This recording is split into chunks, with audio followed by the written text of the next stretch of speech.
আসসালামু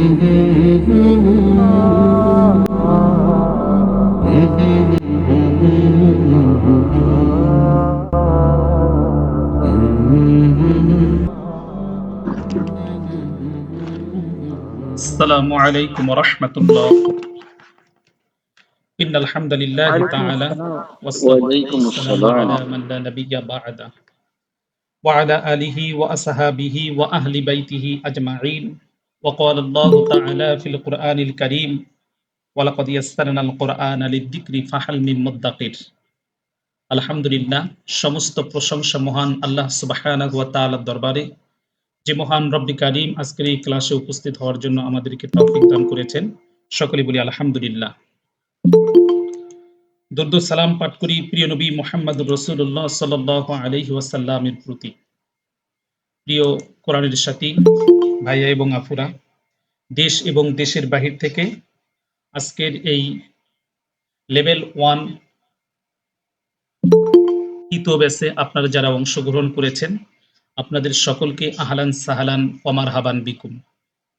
আপনারা একটু কথা বলবেন যে আমার কথাগুলো আপনারা শুনতে পারতেছেন এবং স্ক্রিন দেখতে পারতেছেন কিনা। জি, আলহামদুলিল্লাহ। আচ্ছা, আমরা আজকের ক্লাসটি যেভাবে করব, শুরুতে আমি ভূমিকা নিয়ে আসবো, এরপরে কোরআন শিক্ষার গুরুত্ব নিয়ে কথা বলবো, যেভাবে আমাদের কোর্সটি পরিচালিত হবে তা নিয়ে কথা বলবো।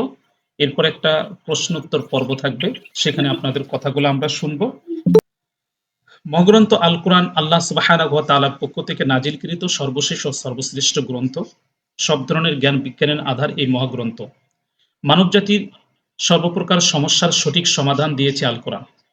এটি মানবজাতির পূর্ণাঙ্গ জীবন বিধান। এর অধ্যয়ন, অনুধাবন ও অনুসরণের মধ্যে নিহিত রয়েছে মানুষের সার্বিক কল্যাণ। এই ঐশীবাণীর কার্যকারিতা শাশ্বত ও চিরন্তন। আল্লাহ তাআলা মহাগ্রন্থ পবিত্র কোরআনুল কারীমে বলেছেন, ওয়া আনসালনা ইলাইকা যিকরা লিতুবাইয়িনা লিন-নাস মা নুজ্জিলা ইলাইহিম ওয়া লাআল্লাহুম ইয়াতাফাক্কারুন। হে নবী, তোমার প্রতি নাজিল করেছে কোরআন, যাতে তুমি মানুষের জন্য স্পষ্ট করে বুঝিয়ে দিতে পারো যা তাদের প্রতি নাজিল করা হয়েছে, আর যাতে তারা চিন্তা করে। কোরআন শিক্ষার গুরুত্বে আমরা প্রথমেই ওই আয়াতটি তেলাওয়াত করব, ওয়ালাকাদ ইয়াসসারনাল কুরআনা লিযিকরি ফাহাল মিন মুদ্দাকির। আমি কোরআনকে বোঝার জন্য সহজ করে দিয়েছি, অতএব কোনো চিন্তাশীল আছো কি?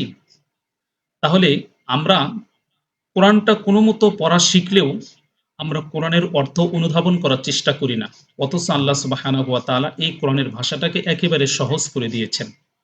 কতটা সহজ করে দিয়েছেন আমি আজকে আপনাদেরকে বললাম, আমাদের ২২টা ক্লাস করার পর আপনারা এ বিষয়ে সেদিন বুঝতে পারবেন যে আসলে কোরআনের ভাষাটা কতটা সহজ। আমরা শুধু মিশে মিশে দূরে চলে যাই, কোরআনের অর্থ দেখে আমরা ভয় পেয়ে যাই। এই জন্য রাসূল সাল্লাল্লাহু আলাইহি ওয়াসাল্লাম থেকে একটা হাদিস আমরা পেয়ে থাকি, যদিও অনেকে হাদিসটাকে জয়ীফ বলেছেন বা অনেকেই জাল হাদিস বলেছেন, তারপরে আমি আরবি প্রবাদ হিসেবে তুলে ধরেছি। রাসূল সাল্লাল্লাহু আলাইহি ওয়াসাল্লাম বলেছেন, ওয়াহিব্বুল আরাবি লিসালাস লিআন্না আরাবিয়্যু ওয়াল কুরআনু আরাবিয়্যু ওয়া লিসানু আহলিল জান্নাতি আরাবিয়্যু। আরবি ভাষাটা আমরা কেন শিখব?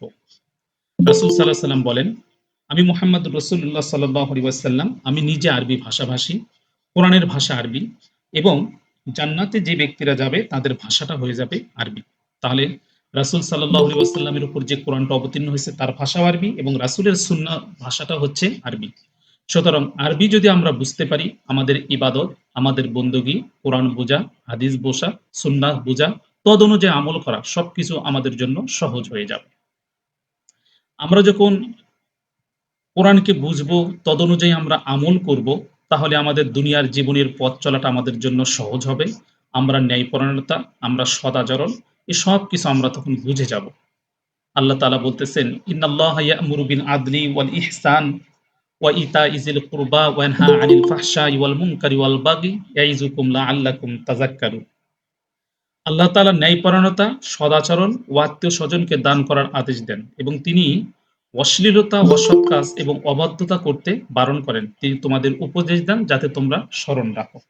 তো আল্লাহ সুবহানাহু ওয়া তাআলা আমাদেরকে সঠিক পথে চলার জন্য যে সকল উদাহরণগুলো দিয়েছেন, আমাদেরকে উপদেশগুলো দিয়েছেন, এই উপদেশগুলো যদি আমরা বুঝতে চাই, অবশ্যই আমাদেরকে পবিত্র কোরআনুল কারীম অনুধাবন করতে হবে আর বুঝতে হবে। আমরা অনেকেই আবেগে আপ্লুত হয়ে দিনের প্রতি দীক্ষিত হয়ে আমরা কোরআন বোঝার ক্ষেত্রে আমরা কোরআনের দিকে ধাবিত হই। কিন্তু এক পর্যায়ে দেখা যায় যে আমরা নিজেদের ছোট একটা ব্যস্ততার কারণে আমরা কোরআনকে ফেলে অন্যদিকে চলে যাই। আর আমাদের তো বড় শত্রু শয়তান রয়েছেই। শয়তান সবসময়ের জন্য আমাদেরকে ওয়াসওয়াসা দিয়েই থাকে। এক বর্ণনায় পাওয়া যায় মুসা আলাইহিস সালাম নামাজ আদায় করতেছিলেন আর সেখানে এসে শয়তান বসে আছেন। জিবরাইল আলাইহিস সালাম এসে জিজ্ঞেস করছেন যে, "শয়তান তুমি এখানে বসে আছো কেন? উনি তো একজন আল্লাহর নবী।" তিনি বলেছেন, "তিনি তো নবী, তার যে আদি পিতা ছিল আদম আলাইহিস সালাম তাকে পর্যন্ত আমি জান্নাত থেকে বের করে দুনিয়াতে নিয়ে এসেছি।" তার মানে নবী আলাইহিস সালাম গণকেও এই শয়তান চেষ্টা করেছে তাদেরকে ওয়াসওয়াসা দিতে। আপনি আমি খুব সামান্য। আমাদেরকে নিয়ে আসবে কোরআনের পথে, কিন্তু আমরা নিজেদের থেকে যখন আসব, শয়তান কি করবে? আমাদেরকে দূরে সরে নিয়ে যাবে। শয়তানের কাজই হচ্ছে এটা। শয়তান আল্লাহর থেকে কিছু ক্ষমতা চেয়ে নিয়েছেন।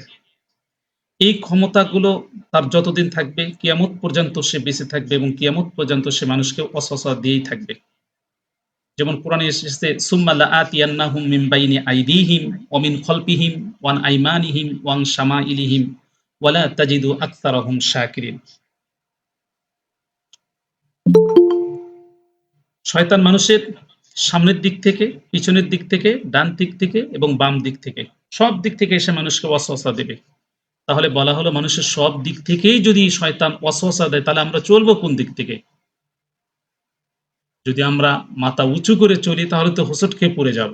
যদি নিচু হয়ে চলি, প্রয়োজন হলে তাই আমাদেরকে চলতে হবে। সুতরাং শয়তানের যে সকল ওয়াসওয়াসা দেওয়ার পথ রয়েছে, একজনের মুমিনের উচিত হলো সমস্ত পথগুলোকে বন্ধ করে দেওয়া এবং আল্লাহর পথে দীক্ষিত হয়ে সে পথ অনুযায়ী চলা, যাতে করে শয়তান মানুষকে কোনোভাবে ওয়াসওয়াসা দিতে না পারে। সুতরাং আমরাও আজকের এই ওরিয়েন্টেশন ক্লাসের মধ্য দিয়ে নিজেদের মনোবলকে এমনভাবে শক্তভাবে বানিয়ে নিব, যাতে করে শয়তান আমাদেরকে কোনোভাবে ওয়াসওয়াসা দিতে না পারে এবং কোরআনের পথ থেকে আমাদেরকে যেন দূরে সরিয়ে দিতে না পারে। এখন আসেন, একটি ভাষা শেখার জন্য আমাদেরকে আসলে কত ঘন্টা ব্যয় করার দরকার? একটা গবেষণায় দেখা গেছে কোনো ব্যক্তি যদি টানা ১,০০০ ঘন্টা সময় ব্যয় করে একটা ভাষার প্রতি, তাহলে সে ব্যক্তিরা নাকি সে ভাষাটা শিখে ফেলে। তাহলে আমরা যদি এই ১,০০০ ঘন্টা সময় যদি আমরা ব্যয় করতে পারি, তাহলে আমরা আরবি ভাষাটা শিখে ফেলবো ইনশাআল্লাহ তাআলা, আশা করা যায়। এখন আসেন, আমাদের ক্লাসটা হচ্ছে তাহলে কত ঘন্টা? আমাদের ক্লাসটা হচ্ছে ১ ঘন্টা। ১ ঘন্টা করে ক্লাস। এই ১ ঘন্টার ক্লাসটায় আমরা মোট ২২ টা ক্লাস নেব। তো ২২ টি ক্লাসটাকে যদি আমরা আমাদের ৩ টা লেভেলে যদি গুণ করে দেই, তাহলে হচ্ছে ৬৬ ঘন্টা হয়। তাহলে কি ৬৬ ঘন্টায় আমাদের জন্য যথেষ্ট? এই ৬৬ ঘন্টা আমাদের জন্য যথেষ্ট নয়। আপনাদের ব্যক্তিগত সময়গুলোতে আপনাদের পড়াশোনাগুলো চালিয়ে যেতে হবে। এইজন্য আমরা বলব, আপনারা শুধু আমাদের সঙ্গে লেগে থাকবেন।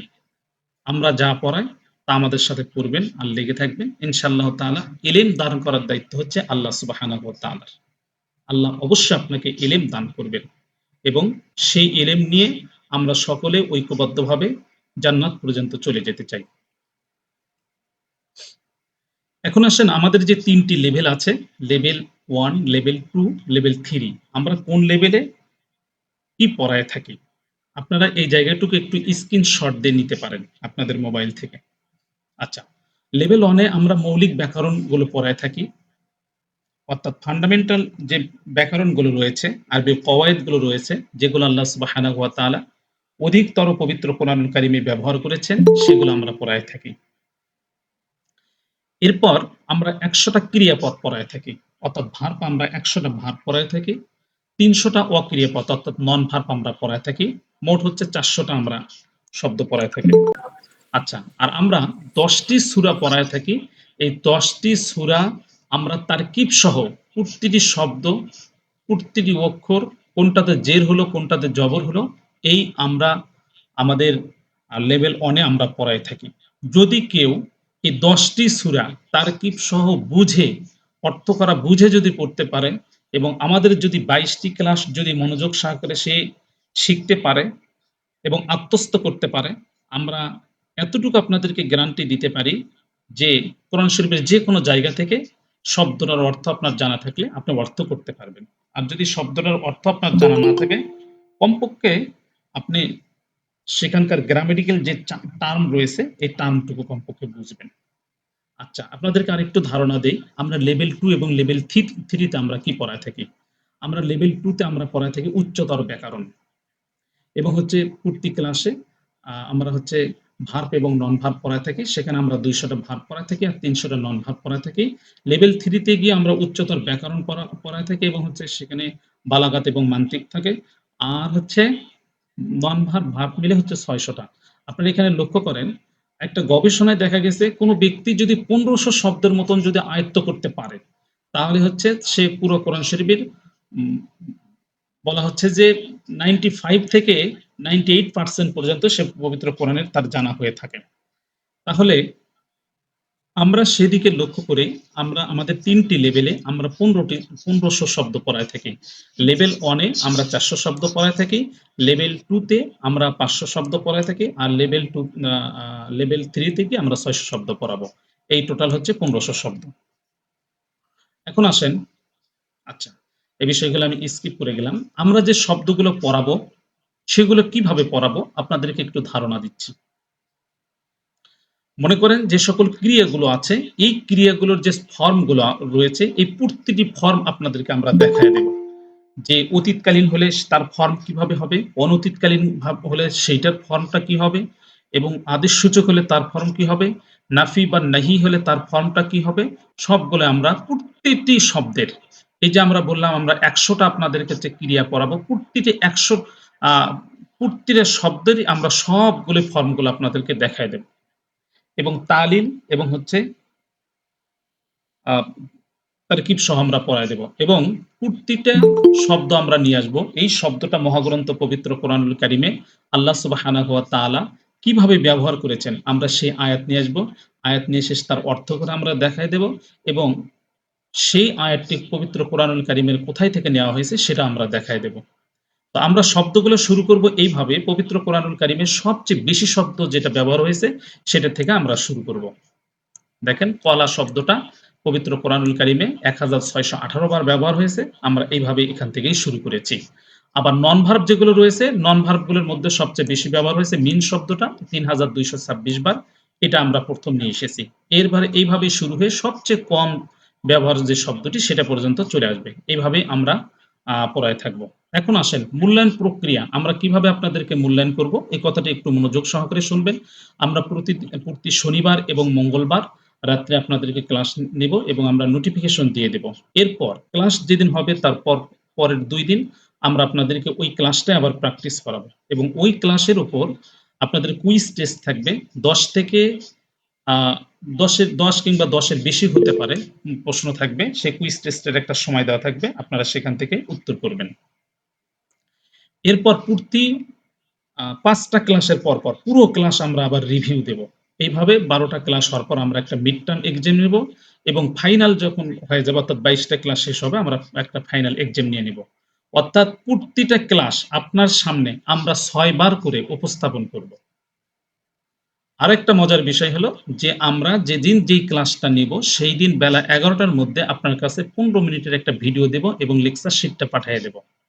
আপনি ওই ক্লাসটা 2 থেকে 3 বার শুনে ক্লাসে আসবেন। আপনি শুনতে শুনতে আপনার হচ্ছে 40 থেকে 50% আপনার হয়ে যাবে। আমাদের ক্লাসে এসে বাকিটা হয়ে যাবে ইনশাআল্লাহ তাআলা। আর ক্লাস শেষে প্রত্যেকটা ক্লাসের আমরা ভিডিও প্রোভাইড করব। আপনারা শুধু আমাদের সাথে লেগে থাকবেন, কোনো একটা শব্দ আপনার না জানা এবং না বোঝা থাকবে না ইনশাআল্লাহ তাআলা। আচ্ছা, এই বিষয়গুলো আমি বলেছি। এখন আসেন কোন কোন দিন ক্লাস হবে সেগুলো আমরা বলে দিয়েছি। আচ্ছা, আমাদের ক্লাসের উদ্দেশ্যটা হচ্ছে আরবি ভাষা কথোপকথন আমরা শিখব না। আমরা আরবি ভাষায় দরখাস্ত চিঠি লেখা এটাও আমরা শিখব না। আমরা তাহলে শিখব কি? আমরা শিখব পবিত্র কোরআনুল কারীম শুদ্ধভাবে পড়ে তা বোঝার যোগ্যতা অর্জন করাটাই আমরা শিখব ইনশাআল্লাহ তাআলা। তবে আমরা এক্ষেত্রে বলব, যদি কোনো ব্যক্তি আমাদের 3টা লেভেল কমপ্লিট করে, সে আরবি পড়তে পারবে এবং লিখতে পারবে নিজের মতন করে ইনশাআল্লাহ তাআলা। আমাদের উদ্দেশ্যটা কি? আমাদের উদ্দেশ্য হলো কোরআনকে বোধগম্য করে আমলে পরিণত করাই আমাদের লক্ষ্য। সুতরাং আমরা কোরআনটাকে বোধগম্য করব যাতে আমরা বুঝতে পারি এবং তদনুযায়ী আমরা আমল করতে পারবো, যাতে পারি।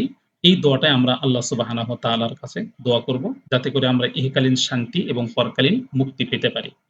আচ্ছা, আমরা একটু কথা শুনবো। আমাদের গত ব্যাচটা যে শেষ হয়েছে, গত ব্যাচের কোনো স্টুডেন্ট আছেন কি? এরপর আমরা আপনাদের থেকে কয়েক মিনিট একটু কথা শুনে আমরা মূল ক্লাসে চলে যাব ইনশাআল্লাহ তাআলা। আসসালামু আলাইকুম। ওয়ালাইকুম আসসালাম ওয়া রাহমাতুল্লাহ। জি ভাইয়া বলুন। স্যার আমি বলছিলাম যে আমার ব্যক্তিগত উদ্দেশ্য হচ্ছে যে কোরআনিক সায়েন্সের এখানে আসার মূল উদ্দেশ্য হচ্ছে যে আমরা কোরআনটা পড়লে যেমন আয়াত বাই আয়াত এর অর্থ কি আমি করতে পারবো, এটা আমার মানে প্রশ্ন ছিল। ভাইয়া আমি একটা কথা বলি, আপনি 22টা ক্লাস করার পর শুধু আয়াত না, কোরআনের শব্দের কোথায় জের হয়েছে কোথায় জবর হয়েছে আপনি এটাও বুঝতে পারবেন। আলহামদুলিল্লাহ। আমরা তালিল ইরাব সহ আমরা পড়ায় থাকি এই 22 ক্লাসের মধ্যে। আসসালামু আলাইকুম হুজুর, ওয়ালাইকুম আমি আসসালাম। কিছু কথা বলতে চাই। জি। আচ্ছা, কে আমি বলতেছেন? বাইরের ও শহীদ জি ভাই আমি বলছেন। হ্যাঁ, উনি জি লেভেল 1 জি কমপ্লিট করেছেন। জি ভাই বলুন। আমি বাইরের উদ্দেশ্যে তুলে কিছু কথা বলতে চাই। সেটা হচ্ছে আমি ডক্টর জাকির নায়কের অনেক ভিডিও দেখছি, কিন্তু ডক্টর জাকির নায়কের ব্যক্তিগত একটা ডিসকাশন হচ্ছে যে আমি ডক্টর লাইনে আমি সারা বিশ্বের প্রথম হতে চাচ্ছি, চিন্তা ভাবনা করছি। কিন্তু আমি যখন আমাকে কেউ যদি বলে যে আমার আপনার নাম কি, তখন আমি বলি ডক্টর জাকির নাইক। মানে অর্থাৎ তিনি ভালো করে একটা নামই বলতে পারতেন না তার নিজে। কিন্তু যখন আল্লাহর পথে যখন দাওয়াত দিতে যান, মানুষদেরকে দাওয়াত দেন, তখন তার এই ভাষাটা আর বাজে না। তো তার জন্য অনেক সহজ হয়ে যায়। তো যারা আছেন এখানে, যারা ভর্তি হয়েছেন, তারা হয়তো বা অনেক চাপ নিতেছেন মাথায় যে এটাকে আমার পক্ষে সম্ভব, এটাকে আমি বুঝতে পারবো। ইনশাআল্লাহ আপনি এই 22টা ক্লাস করার পর আপনি নিজেই বলবেন যে আমি এখন মানে আপনার কাছে মনে হবে যে আমি চ্যাম্পিয়ন হয়ে গেছি। অথচ কিছুই না, মানে আপনাকে কেবল লেভেল প্রাথমিক অবস্থা বুঝে, কিন্তু তারপরেও আপনি অনেক ভালো একটা আইডিয়া পাবেন। ইনশাআল্লাহ আপনারা লেগে থাকুন। আহ ইনশাআল্লাহ আপনারা একসময় বলবেন যে হ্যাঁ, কোরআন আসলেই খুব সহজ। আলহামদুলিল্লাহ। এইটা আমার জাযাকাল্লাহ কথা ছিল। শহীদ। জাযাকাল্লাহ ভাই, খুব সুন্দর কথা বলেছেন। আমরা এখন ক্লাসে চলে যাচ্ছি। আমাদের আজকের পড়া, আমরা পবিত্র কোরআনুল কারীম যখন আমরা খুলি সূরা ফাতিহা পড়ার পরে আমরা সূরা বাকারা শুরু করে দেই। সূরা বাকারা শুরু হওয়ার সামনেই আমরা পেয়ে যাই আলিফ লাম মিম। দেখেন এই যে এই শব্দগুলো আছে আল হুরুফুল মুকাত্তাআত, এই শব্দগুলোকে বলা থাকে বিচ্ছিন্ন হরফ। এই হরফগুলোর কোনো অর্থ নেই। সমস্ত মুফাসসির কিরামগণ বলেছেন আল্লাহু আ'লামু বিমুরাদিহি, এর অর্থ কি, এর দ্বারা আল্লাহ কি বুঝিয়েছেন একমাত্র মহান আল্লাহ সুবহানাহু ওয়া তাআলাই জানেন। সুতরাং এগুলো আমাদের জানার দরকার নেই, এগুলো নিয়ে গবেষণা করারও দরকার নেই। সুতরাং এই শব্দগুলো আমরা পড়ব না। এরপরে আসেন, এগুলো নিয়ে আমাদের কথা আছে, আপনারা দেখে নিতে পারবেন। আমরা এই লেকচার শিটটা আপনাদের ক্লাস শেষেই দিয়ে দেব এবং হচ্ছে আমাদের ওরিয়েন্টেশন ক্লাসের পুরো ভিডিওটাও দিয়ে দেব ইনশাআল্লাহ তাআলা। আসেন, আরবি ভাষার শব্দসমূহ আমাদের পড়া এখান থেকে শুরু। আরবি ভাষার শব্দসমূহের প্রকারভেদ। আরবি ভাষার শব্দসমূহকে ৩ ভাগে বিভক্ত করা হয়েছে। ১ নাম্বার হলো ইসিম, ২ নাম্বার হচ্ছে ফিল, ৩ নাম্বার হচ্ছে হরফ। কথা ৩টি হয়তো আপনাদের কাছে খুবই কঠিন লাগতেছে, কিন্তু কঠিন না। ইসিম দ্বারা যা বোঝায় নাউন, প্রোনাউন, অ্যাডজেক্টিভ এবং ভার্বকে বোঝানো হয়ে থাকে। ফেল দ্বারা বোঝায় ভার্বকে। হরফ দ্বারা বোঝায় প্রিপোজিশন, কনজাংশন এবং ইন্টারজেকশনকে। অর্থাৎ ইসিমটা হচ্ছে বিশেষ্য, বিশেষণ এবং সর্বনামকে বলা হয়ে থাকে। ফেলটাকে ক্রিয়া বলা হয়ে থাকে আর হরফটাকে অব্যয় বলা থাকে। দেখেন এতগুলো কথা বললাম, আপনাদের কাছে অনেক কঠিন মনে হচ্ছে না? এবার এই কঠিনটাকে আমরা সহজ করে দেব। আমরা আমাদের এই পুরো কোর্সটাকে আমরা এই আরবির যত শব্দ আছে সমস্ত শব্দগুলোকে আমরা ২ ভাগে বিভক্ত করেছি। এই যে ইসিম আর হরফ, এই ২টার নাম আমরা দিয়েছি নন ভার্ব। নন ভার্ব। আর হচ্ছে এই যে ফেল রয়েছে, এই ফেলটার নাম আমরা দিয়েছি হচ্ছে ভার্ব। তাহলে হচ্ছে পবিত্র কোরআনুল কারীমের সমস্ত শব্দগুলোকে আমরা ২ ভাগে ভাগ করেছি। ১ নাম্বার হচ্ছে ভার্ব আর ২ নাম্বার হচ্ছে নন ভার্ব।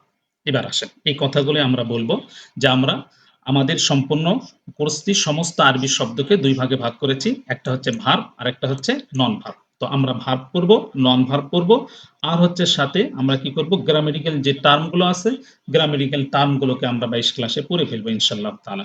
এবার আসেন আরবি যখন ডিকশনারি বা যে কোনো ভাষার ডিকশনারি আপনি খুলতে যাবেন, সেই ডিকশনারি খুলতে গিয়ে আপনি কি দেখবেন? দেখবেন যে আলিফ থেকে বা ১ম যে বর্ণ, সে বর্ণ থেকে পড়া শুরু করা হয়েছে। আমরাও সে বর্ণ থেকে শুরু করেছি, যেখান থেকে হচ্ছে আরবির ডিকশনারি শুরু। যেমন আলিফ, আলিফের উপর যদি জবর দেওয়া হয়, তাহলে হামজা জবর আ। আ শব্দের অর্থ হচ্ছে কি?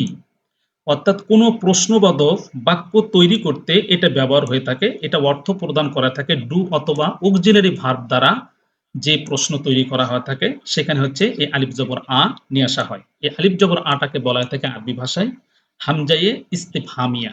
আচ্ছা, বাজের বি, বি শব্দের অর্থ সাথে বা দ্বারা। আপাতত আমরা শুধু শব্দ অর্থগুলো জানবো, পরে এগুলোর ব্যাখ্যা জানবো। লি অথবা লা, লি অথবা লা অর্থাৎ হচ্ছে জন্য। ফা শব্দের অর্থ হচ্ছে এরপর অথবা অতঃপর। কা শব্দের অর্থ, কা শব্দটা হচ্ছে আমরা দুভাগে পেয়ে থাকি। একটা হচ্ছে কা শব্দ শব্দের শুরুতে, আর একটা হচ্ছে কা শব্দটা আমরা পেয়ে থাকি শব্দের শেষে। কা শব্দটা যখন শব্দের শুরুতে আসে তখন মতো অর্থ প্রদান করে, যেমন লাইক। যেমন একটা ইংরেজি প্রবাদ আছে না, লাইক ফাদার লাইক সন, যেমন পিতা তেমন তার পুত্র। এই যে যেমন তেমন বুঝালো, মতো বুঝালো, যে কা শব্দ দিয়ে যদি কোনো শব্দ শুরু হয় তাহলে হচ্ছে মতো অর্থ প্রদান করে থাকে। সা দিয়ে যদি কোনো শব্দ শুরু হয় তাহলে সে সুন বা শীঘ্রই অর্থ প্রদান করে থাকে। ওয়াও দ্বারা যদি আসে তাহলে ওয়াও দ্বারা সাধারণত হচ্ছে এবং বুঝায় থাকে।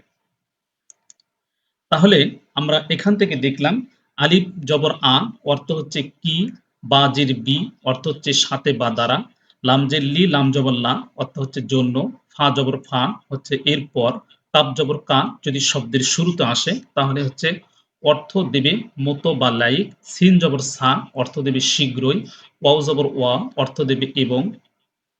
আচ্ছা, এবার আসেন, এই কাটা যদি শব্দের শেষে আসে তাহলে কি দিবে? তাহলে তখন অর্থ দেবে তোমার অর্থ দেবে। এটা কি কারণে তোমার দেয়, কিভাবে তোমার দেয়, এটা আমরা পরবর্তীতে ব্যাখ্যা করব এবং আমাদের পঞ্চম ক্লাস থেকে এগুলো আমাদের শুরু হয়ে যাবে এগুলো শেখা। এরপরে আসেন হু। হু শব্দের অর্থ হচ্ছে তার, অর্থাৎ হিজ। আচ্ছা, ইয়াজের ই অথবা ইয়াটা লামের সাথে আসতে পারে। এই ইয়াটাকে বলা থাকে ইয়াই মোতাকাল্লিম। ইয়াজের ই এতটুকু মনে রাখবেন, অর্থ হচ্ছে আমার। আচ্ছা, আপনাদের ভিতর থেকে একজন কেউ কি এটা রিপিট করতে পারবেন? কোনো একজন? আসসালামু আলাইকুম। জি ভাইয়া বলুন। আলিফ জবর আ, হুম, আরবিতে এর মানে অর্থটা হচ্ছে কি, হুম, মানে কোনো প্রশ্নবোধক এরকম। হুম, বাজের বি, এটাতে বলা হচ্ছে সাথে বা দ্বারা, বা হুম, ইংরেজিতে উইথ। উইথ মানে যেটার অর্থ সাথে বা দ্বারা বোঝায়। রাইট। আর হচ্ছে লাম জের লি বা লাম জবর লা অবলিক, এটা তাই না স্যার? জি, লীলা। আমরা বলবো জি। লীলা। কোথায় লি ও, হবে, কোথায় লা হবে এটাও আমরা জানবো ইনশাআল্লাহ। ও, ঠিক আছে। লি অথবা লা, এর দ্বারা বোঝানো হচ্ছে জন্য বা ফর। হুম। তো আমি আসলে বোঝাতে পারছি কিনা, ফা জবর ফা, ফা এর অর্থ হচ্ছে দেন, মানে এরপর, এরপর বা ফা এর অতঃপর। অর্থটা হচ্ছে হুম, জি। তারপরে কাপ জবর কা যদি শব্দের কোনো প্রথম দিকে বসে তাহলে মতো, আর যদি কাপ জবর কা শব্দের কোনো শেষ দিকে আসে তাহলে এটার অর্থ হবে তোমার। তোমার। রাইট। আর সিন জবর সা, এর অর্থ হচ্ছে শীঘ্রই। আর ওয়াও দ্বারা অব্যয় বা এবং বা অব্যয় এরকম কিছুই, এবং এবং। হুম, এন্ড। হুম। আচ্ছা। আর এখানে হি। হু, হু দ্বারা তার। কখন আর হবে তো হচ্ছে এটা শব্দের শুরুতে আসবে যখন, হ্যাঁ, তখন তার অর্থ জি, বোঝাবে। হু মানে শুরুতে, আর এখানে অবলিক দিয়ে হি দেওয়া আছে, এটা কি বুঝবো এটা বুঝিনি, ঠিক বলতে পারছি না। না, এটা গ্রামার অনুযায়ী আর কখনো হু হবে, কখনো হি হবে। হি কোথায় হবে আমরা পরবর্তীতে জানবো, হ্যাঁ। জি হু জি। হি একই আর অর্থ। ইয়াজের ই বা লাম ইয়াজের ই এরকম যদি হয়, অবলিক যেহেতু আছে, সেখানে হচ্ছে আমার বোঝাবে। মাশাআল্লাহ, হয়ে গেছে। আশা করি আপনারা সবাই বুঝতে পেরেছেন। এখন আমরা আমাদের পরবর্তী পড়ায় যাব। আচ্ছা, আরবি কোরআনের ভাষা শেখার জন্য সর্বপ্রথম ১৪টি সর্বনাম শিখতে হয়। এগুলো আরবি ভাষায় বলা থাকে জমির। তো আমরা আপাতত সর্বনাম হিসেবেই মনে রাখি। এই ১৪টি থেকে আমরা কমায়ে নিয়ে এসেছি ৬টি। ৬টি শিখলে ইনশাআল্লাহ আমরা সামনের দিকে চলে যেতে পারবো। এই ৬টিটাকে আমরা একটু মুখস্থ করব। হুয়া হুম, আংতা আংতুম, আনা নাহনু। হুয়া হুম, আংতা আংতুম, আনা নাহনু। আপনারা আমার সাথে সবাই ৫ বার বলেন। হুয়া হুম, আংতা আংতুম, আনা নাহনু। হুয়া হুম, আংতা আংতুম, আনা নাহনু। হুয়া হুম, আংতা আংতুম, আনা নাহনু। হুয়া হুম, আংতা আংতুম, আনা নাহনু। হুয়া হুম, আংতা আংতুম, আনা নাহনু। আমি আশা করি আপনাদের হয়ে গেছে, সবাই পারবেন। হুয়া শব্দের অর্থ হচ্ছে সে, হুম শব্দের অর্থ হচ্ছে তারা। এটা হচ্ছে দেখেন, হুয়া দ্বারা পুরুষকে বোঝানো হবে, হুম দ্বারাও পুরুষকে বোঝানো হবে, মানে তারা বা সকল পুরুষকে বোঝানো হবে। আংতা অর্থ হচ্ছে তুমি, আংতুম অর্থ হলো তোমরা, আনা অর্থ আমি, নাহনু অর্থ আমরা। এখন এইগুলো কি হয়, বাক্যে যখন আসে সবগুলো হচ্ছে সাবজেক্টের অর্থ প্রদান করে। তাহলে আমরা জানি একটা যদি সেন্টেন্স তৈরি করতে হয় তাহলে কি কি নিয়ে আসতে হয়? সাবজেক্ট নিয়ে আসতে হয়, তারপর হচ্ছে ভার্ব নিয়ে আসতে হয়, তারপর হচ্ছে অবজেক্ট নিয়ে আসতে হয়। তো আমরা এখান থেকে নমিনাল সেন্টেন্স গঠন করা শিখব। এই যে হুয়া এসেছে, হওয়ার পর আমরা আরেকটা শব্দ নিলে যেন একটা সেন্টেন্স গঠিত হয়। তাহলে হুয়াটা যেহেতু সে এক বচন, তাহলে এর জন্য এক বচনই আমরা একটা হচ্ছে নন ভার্ব তথা নাউনকে ক্রিয়েট করব। তাহলে হুয়া মুসলিমুন অর্থ হবে তিনি একজন মুসলমান। হুয়া আবিদুন তিনি একজন হচ্ছে ইবাদতকারী। হুয়া সাদিকুন তিনি একজন সত্যবাদী। হুয়া সাবিরুন তিনি একজন ধৈর্য ধারণকারী। হুয়া জাকিরুন তিনি একজন জিকিরকারী। তাহলে হুমের সাথে আমরা যেটা নিব, হুম যেহেতু বহু বচন, তারা অর্থ দিচ্ছে, তাহলে হুমের সাথে যে আমরা নন ভার্বটা নিব সেটাকে আমাদেরকে বহু বচনে নিতে হবে। তাহলে হুম মুসলিমুনা তারা সকল মুসলমান, হুম আবিদুনা তারা ইবাদতকারী, হুম সাদিকুনা তারা সত্যবাদী, হুম সাবিরুনা তারা ধৈর্য ধারণকারী, হুম জাকিরুনা তারা জিকিরকারী। তাহলে আংতা তুমির ক্ষেত্রে, তাহলে আংতা মুসলিমুন তুমি মুসলমান, এক বচন, এক বচনের সাথে এক বচন হচ্ছে নাউন। আনতুম মুসলিমুনা তোমরা মুসলমান, আনা মুসলিমুন আমি মুসলমান, নাহনু মুসলিমুনা আমরা সকলেই মুসলমান। আচ্ছা, তাহলে এখান থেকে আমরা বাক্য রচনা করা শিখবো, নিজে নিজে এটা দেখে দেখে একটু বলার চেষ্টা করব। মনে করেন যে আনা, আনা শব্দের অর্থ আমি।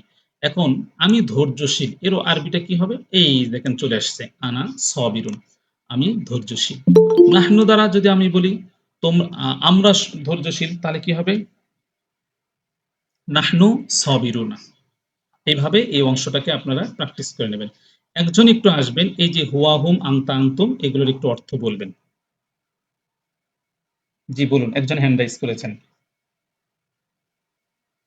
আব্দুল সরকার, বলুন ভাইয়া। হুয়া মিনিং হচ্ছে যে সিঙ্গুলার পুরুষ, বাংলা সে। জি হুম হচ্ছে তারা, সেটা পুরুষ। আন্তা মানে তুমি, সেকেন্ড পার্সন সিঙ্গুলার। আর আন্তুম হচ্ছে সেকেন্ড পার্সন প্লুরাল, তুমি তোমরা। তোমরা। আনা হচ্ছে first person singular, that is আমি। আর নাহনু হচ্ছে ফার্স্ট পার্সন প্লুরাল, আমরা। মাশাআল্লাহ, খুব সুন্দর হয়েছে। আপনি হচ্ছে এই হচ্ছে তোমরা দ্বারা একটা বাক্য রচনা করেন তো। আন্তুম মুসলিমুন, আনতুম আন্তুম মুসলিমুন মুনা, হ্যাঁ না? মুসলিমুনা, হ্যাঁ। তাহলে হচ্ছে আন্তুম আনতুম মুসলিমুন, যেহেতু বহুবচন, যে আমরা হচ্ছে নন ভার্বটা নিলাম সেটা বহুবচনে নিতে হবে, তাই না? জি। আপনারা নিজেরা এইভাবে প্র্যাকটিস করে থাকবেন। এখানে আমরা কিছু কিছু শব্দ দিয়েছি। জলিমুন শব্দের অর্থ জুলুমকারী, সলিহুন শব্দের অর্থ নেককার বান্দা, আলিমুন শব্দের অর্থ জ্ঞানী ব্যক্তি, খসুন শব্দের অর্থ বিনীত পুরুষ, মোতাসদ্দিকুন শব্দের অর্থ দানশীল পুরুষ, মুশরিকুন শব্দের অর্থ শিরককারী, শিরকারী, মুহসিনুন শব্দের অর্থ সৎকর্মশীল, মুমিনুন শব্দের অর্থ ঈমানদার, কনিতুন শব্দের অর্থ হচ্ছে অনুগত পুরুষ। অনুগত। এইগুলো দ্বারা এই যে হুয়া হুম আংতা আংতুম আনা নাহনু যেগুলো আপনারা পড়লেন, এগুলো দ্বারা বারবার নিজের থেকে বাক্য রচনা করবেন, ইনশাআল্লাহ তারা অনেক ইনশাআল্লাহ, এগিয়ে যাবেন। ইনশাআল্লাহ। এখন আসেন আমরা নিচের কয়েকটি শব্দ শিখব। এই শব্দগুলোকে বলা থাকে আল হুরুফুল জার। এগুলো আরবি ব্যাকরণে মোট রয়েছে হচ্ছে 17টি। আপাতত আমরা লেভেল 1-এ 8টি পড়ে থাকি। তো এখন বর্তমান আমরা 7টি পড়ব। সেগুলো কি? মিন আন ইলা আলা ফি বি লীলা। এখান থেকে একটা ভাঙন দেবেন, যে পরের অংশটা বলবেন। মিন আন ইলা আলা ফি বি লীলা। আমার সাথে বলুন, মিন আন ইলা আলা ফি বি লীলা। মিন শব্দের অর্থ হচ্ছে হতে থেকে, আন শব্দের অর্থ হচ্ছে হতে থেকে, আরেকটা হচ্ছে সম্পর্ক। ইলা শব্দের অর্থ হচ্ছে দিকে, আলা শব্দের অর্থ উপরে, ফি শব্দের অর্থ মধ্যে, বি শব্দের অর্থ সাথে বা দ্বারা, লীলা শব্দের অর্থ হচ্ছে জন্য। আচ্ছা, তাহলে মিন আন ইলা আলা ফি বি লীলা, একজন একটু বলুন।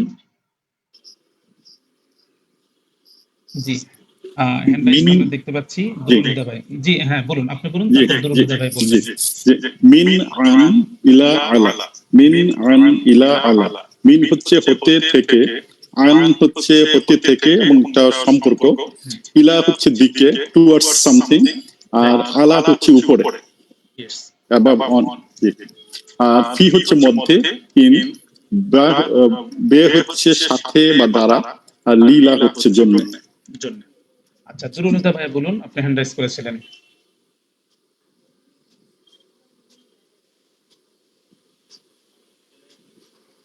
আচ্ছা, অন্য আরেকজন ভাই একটু বলুন।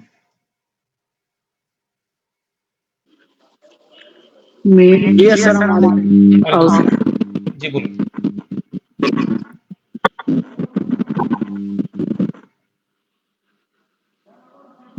আমি বলবো, হ্যাঁ বলুন।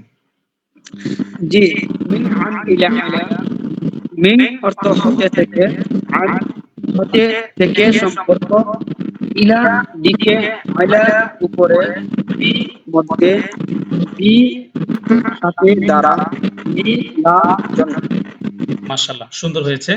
আমরা এখন ক্লাসের একেবারে শেষের দিকে রয়েছি। আমরা যে একজনের শব্দ হচ্ছে, আপনি একটু মিউট করুন। দেখেন, আমরা যে শব্দগুলো বললাম, এই যে মুমিনুন, মুসলিমুন, মুতাসাদ্দিকুন, আবিদুন, ঠিক এইরকম শব্দ দ্বারাই পবিত্র কোরআনুল কারিমে আল্লাহ সুবহানাহু ওয়া তাআলা খুব সুন্দর একটি আয়াত নিয়ে এসেছেন। এই আয়াতটা পড়তে গিয়ে আমাদের মনে হয় যে আমরা যা প্র্যাকটিস করি, আল্লাহ সুবহানাহু ওয়া তাআলা সেগুলো সম্পূর্ণ হুবহু তুলে ধরেছেন সেখানে। সেগুলো কি? এই দেখেন, ইন্নাল মুসলিমিনা ওয়াল মুসলিমাতি ওয়াল মুমিনিনা ওয়াল মুমিনাতি ওয়াল কানিতিনা ওয়াল কানিতাতি ওয়াস সূরা আল সাদিকিনা ওয়াস আহজাব সাদিকাতি 35। والصابرين والصابرات والخاشعين والخاشعات والمتصدقين والمتصدقات والصائمين والصائمات والحافظين فروجهم والحافظات والذاكرين الله كثيرا والذاكرات أعد الله لهم مغفرة وأجرا عظيما। এখানে অর্থ করে দেওয়া আছে, আপনারা নিজেদের থেকে প্র্যাকটিস করে নেবেন। তো আমাদের আজকের ক্লাস ছিল এই পর্যন্তই। এখন আমরা ক্লাসের শেষের দিকে চলে এসেছি। এই ক্লাস